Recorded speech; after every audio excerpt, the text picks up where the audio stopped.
Hey, welcome to The Explainer. We're about to tackle one of the biggest, most important journeys of your entire life. That transition from childhood to adulthood. We're going to break it all down. What's happening to your body, what's going on in your head, why it's all happening, and most importantly, how you can navigate it like a pro.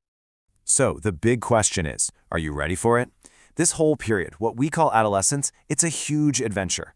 Seriously, it's packed with all kinds of changes and growth. But don't worry, we're here to hand you the map for the road ahead. All right, here's the game plan for today. First, we'll look at the journey of adolescence itself. Then, we'll get into your body's blueprint. After that, we'll talk about navigating all the new changes. We'll even put together a guide to staying healthy. And finally, we'll bust some common myths. Let's get into it. Okay, first things first. What exactly is this journey we keep talking about? Let's kind of define the territory we're exploring here. So, officially, adolescence is that wonderful and sometimes wild period between the ages of 10 and 19. And it's not just about another birthday. No, it's a really distinct, transformative stage where you start that big shift into adulthood. And smack dab in the middle of this journey, you've got puberty.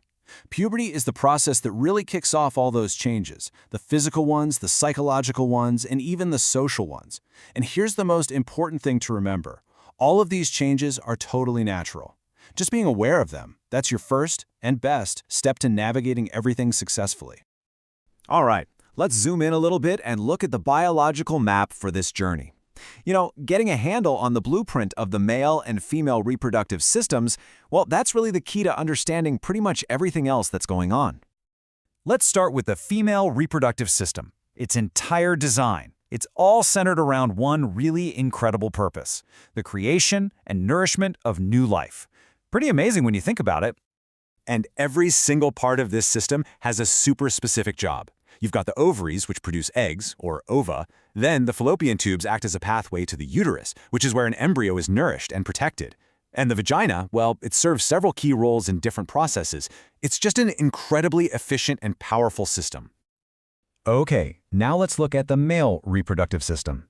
Its design is focused on a complementary goal, right? It's all about producing and delivering the cells that are required for reproduction. So let's break this down too. The testes, think of them as the production factories for sperm. The scrotal sac is actually a pretty clever bit of biological engineering. Its job is to hold the testes outside the body to keep them at a slightly lower temperature, which is perfect for making sperm. Then you have the penis, which is the delivery system, and the prostate glands, which provide a nourishing fluid that basically helps the sperm swim on their journey. Okay, so now that we have that blueprint in mind, let's talk about how it actually triggers all the changes that define adolescence. A good way to think about this next part is like you're exploring a brand new landscape. So, who are the directors of this whole production? Hormones. These are just natural chemicals in your body that act like messengers. In females, the main ones are estrogen and progesterone. In males, it's testosterone. They're the ones sending the signals that tell your body, hey, it's time to change. And get this, they don't just affect your body. They have a big impact on your moods and thoughts too. We'll talk more about that in just a second. And here you can see the physical results of those hormonal signals, side by side. It's pretty cool, right? You can see a lot of the changes happening parallel, like everyone gets an increase in weight and height. But other changes are more distinct. For females, you see changes in body shape, like breasts developing and hips broadening, and of course, the menstrual cycle starts. For males, shoulders broaden, the voice gets deeper as the larynx, or voice box, enlarges, and ejaculation begins. But like I said, the changes are not just physical. Remember those hormones we just talked about? Well, they're also busy rewiring parts of your brain. Your thinking starts to get more logical, more scientific. You might feel this urge to experiment and try new things, which totally explains that new feeling of being more brave or courageous. And yeah, that sudden intense interest in your appearance, your looks, clothes, hair, that's all part of the same shift. It's a shared experience for pretty much everyone, all driven by the same biology. And as your brain is changing, guess what? Your social world explodes right along with it. All of a sudden, your friends and peer groups become way more important. You feel this new pull to connect with people, including the opposite sex. This is why you might suddenly love group activities and community stuff, but at the same time, you're also wanting more independence from your family. It's all part of this deep, biological drive to connect with others and figure out your place in the world. It's a totally universal part of the journey. Okay, so knowing what's happening is half the battle, right? Now, let's actually pack a toolkit.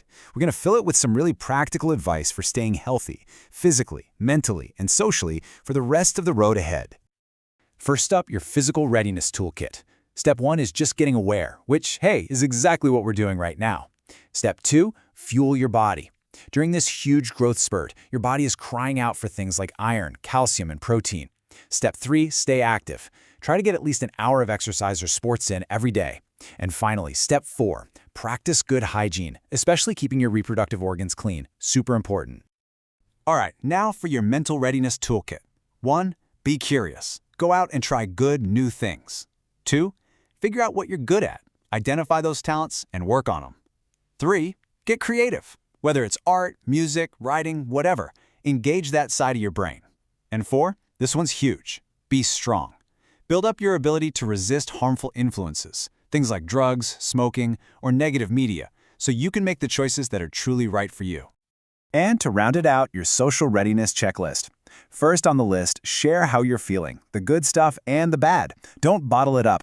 Next, join some groups, clubs, sports teams, scouts, you name it. Find your people. Also, practice being responsible. It's a great way to build independence. And here's a really big one. Make an effort to really listen to what other people have to say. This builds empathy and trust, and it'll make all of your relationships so much stronger. Okay, for our last section, we need to do a little trailblazing. There's so much misinformation floating around out there, so let's clear the path and tackle some of the most common myths head-on. Let's kick things off with menstruation. Myth number 1, bathing is dangerous during your period. The fact is, hygiene is absolutely essential, and bathing is safe and super important. Myth number 2, menstrual blood is unclean or keely. Nope.